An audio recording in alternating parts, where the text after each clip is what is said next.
جانا بزرج مہر کا چین کی طرف ملکہ مہر انگیز کے لانے کے واسطے۔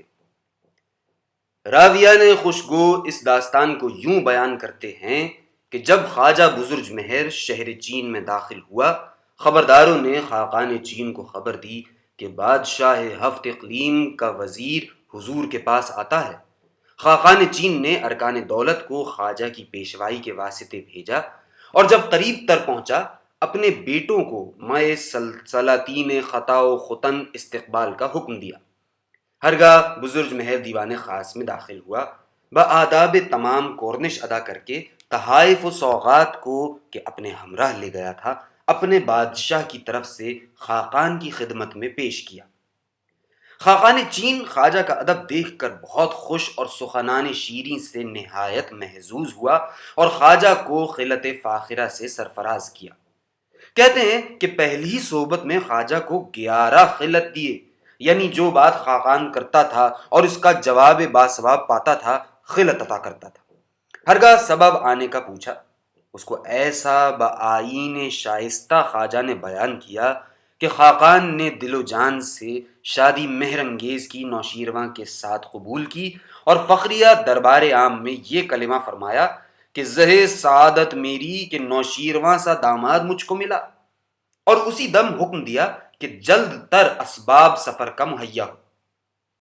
کئی روز کے عرصے میں سامان سفر کا تیار ہوا۔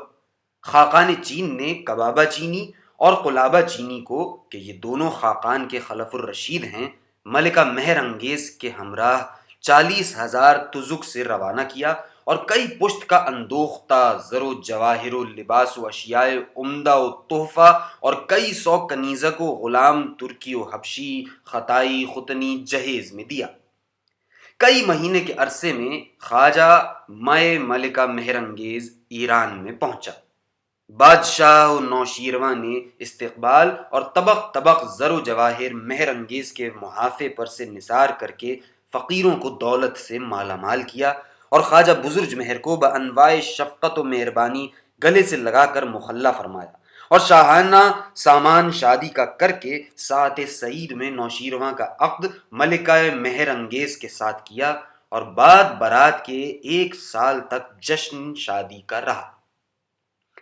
ہوئی بس کہ شادی میں یہ دھوم دھام جسے دیکھ کر خوش ہوئے خاص و عام، چلا شب کو دلہا جو تاروں کی چھاؤں، زچا نے بھی باہر رکھا گھر سے پاؤں، ہوئی روشنی سے شب تار روز کہ نوشا تھا خورشید عالم فروز، رواں پیش نوشا تھے تخت رواں، شہانہ تھے گاتے پری پے کراں، وہ تختوں پہ تھے تختہ تختہ چمن، شگفتہ گلو لالا یاسمن، فضیلت نہ کیوں دن پہ رکھتی وہ رات کہ وہ شب حقیقت میں تھی شب برات، مبارک سلامت کا تھا شور و غل، زبس شاد و خرم خدائی تھی کل، ہوا زر جو نوشاہ پر سے نثار، گدائے زمانہ ہوئے مالدار۔ اور بس صلاح خواجہ نوشیروان کو تخت پر بٹھلا کے آپ گوشہ نشین ہوا، اور مکرر سہ مکرر نوشیروان کو نصیحت کی کہ بغیر مشورہ خواجہ بزرج مہر کوئی امر نہ کرنا، اور بختک کو امورات شاہی میں دخل نہ دینا کہ سلطنت کو زوال نہ ہوئے۔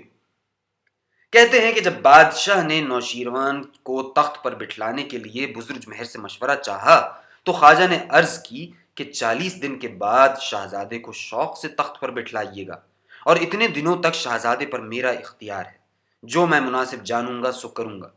بادشاہ نے بدل و جان قبول کیا۔ خواجہ نے اسی دم نوشیروان کو پا بزنجیر کر کے زندہ میں بھیجا، اور 41ویں دن قید سے رہا کر کے پیدل اپنی سواری کے ساتھ دوڑاتا ہوا ایوان شاہی تک لے گیا، اور 3 تازیاں نے اس زور سے نوشیروان کو مارے کہ نوشیروان تلملا گیا۔ بعد ازاں تلوار کھینچ کر نوشیروان کے ہاتھ میں دی، اور اپنا سر جھکا کر عرض کی کہ اس بے ادبی کی سزا یہ ہے کہ مجھ کو قتل کیجیے۔ نوشیروان خواجہ کے گلے سے لپٹ گیا اور کہا کہ خواجہ، اس میں بھی کچھ حکمت ہوگی، نہیں تو تم اور مجھ کو ایذا دو۔ ہرگاہ 2 برس کے بعد بادشاہ نے انتقال کیا۔ بختک کی گرم بازاری ہوئی۔ اس مردک نے نوشیروان سے کیا کیا ظلم و بدعت نہ کروائی، حتیٰ کہ زمانے میں نوشیروان ظالم مشہور ہوا۔ ناگہاں ایک قزاق بعلت راہ زنی پکڑا آیا۔ نوشیروان نے اس کے قتل کا حکم دیا۔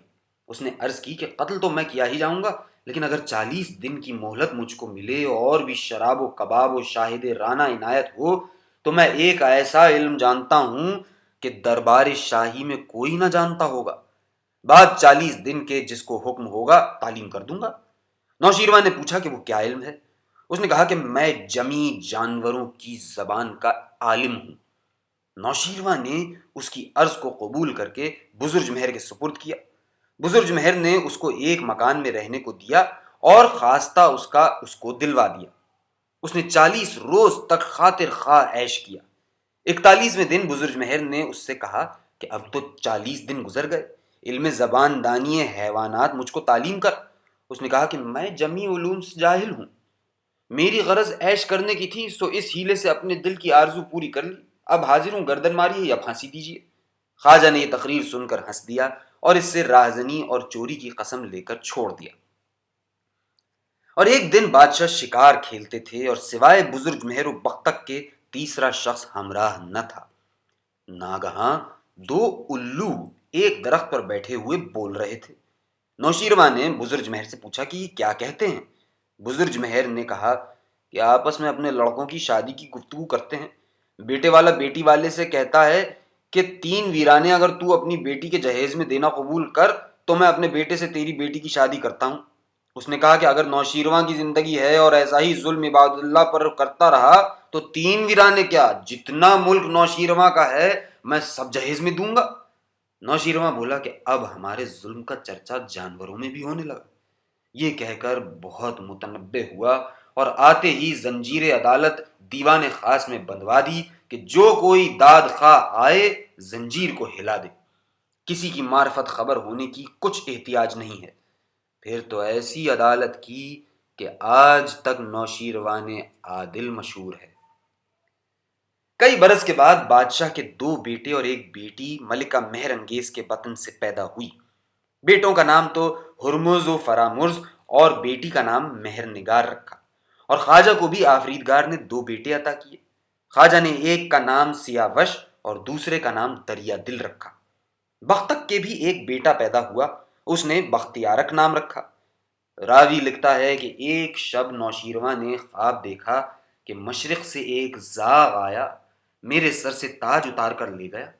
پھر مغرب کی طرف سے ایک باز آیا، اس نے اس زاغ کو مار کر تاج میرے سر پر رکھ دیا۔ یہ خواب دیکھ کر بادشاہ جاگ اٹھا اور صبح کو بزرج مہر سے بیان کر کے تعبیر پوچھی۔ بزرج مہر نے عرض کی کہ مشرق کی طرف ایک شہر خیبر ہے، اس شہر میں ایک بادشاہ زادہ حشام بن علقمہ خیبری نام پیدا ہوگا، وہ آن کر حضور کا تخت و تاج چھین لے گا۔ اور مغرب کی طرف ایک شہر مکہ ہے، ادھر سے ایک لڑکا حمزہ نامی آئے گا، وہ اس بے ادب کو مار کر پھر تاج و تخت حضور میں گزرانے گا۔ بادشاہ یہ بات سن کر بہت خوش ہوا اور خواجہ کو خلعت دے کر مکہ معظمہ کی طرف سے بھیجا کہ اگر وہ لڑکا پیدا ہوا ہو تو ہمارا فرزند مشہور کر کے بآئین شائستہ اس کو پرورش کرو۔ خواجہ بزرج مہر بہت سا اسباب از قسم تحائف اور زر و جواہر لے کر مکہ معظمہ کی طرف روانہ ہوئے۔